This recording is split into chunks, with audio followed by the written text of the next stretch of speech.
Bulldozer politics. యూపీలో మొదలైనటువంటి bulldozer politics అనేవి ఇప్పుడు తెలంగాణలో కూడా వచ్చేసాయి.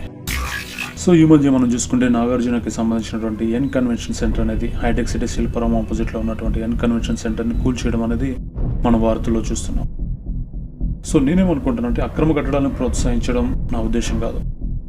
అక్రమ కట్టడాలను ప్రోత్సహించకూడదు, కానీ అక్రమ కట్టడాలను కూల్చడం కూడా నాకు ఇష్టం లేదు. ఎందుకంటే తెలివైన వాళ్ళు ఎప్పుడు కూడా కొంపల్ని కూల్చడం మీద శ్రద్ధ పెట్టరు.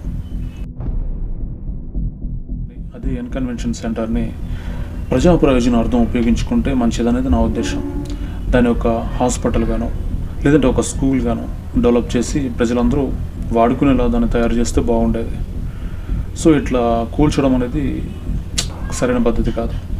ఒకవేళ నిజంగా మీరు అక్రమ కట్టడాలని కూల్చే విధానమే చూసుకుంటే ముందు మీరు మొదలెట్టాల్సింది దేవుడితో. కాబట్టి హైదరాబాద్లో కూకట్పల్లిలో ప్రగతి నగర్ చెరువు మధ్యలో నిర్మించినటువంటి ఒక ఆలయం ఉంది.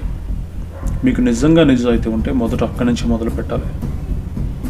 ఓకే, మీకు నిజంగా నిజాయితీ ఉంటే మొదట వాటిని కూడా మీరు కూల్చడం మొదలు పెట్టాలి. సో నేను చెప్పేది ఏంటంటే కూల్చడం అనేది సరైన పద్ధతి కాదు. దానికి చూస్తూ అంత ఆస్తిని ధ్వంసం చేయడం అనేది ఎవరి మనసు కూడా అంగీకరించే విషయం కాదు.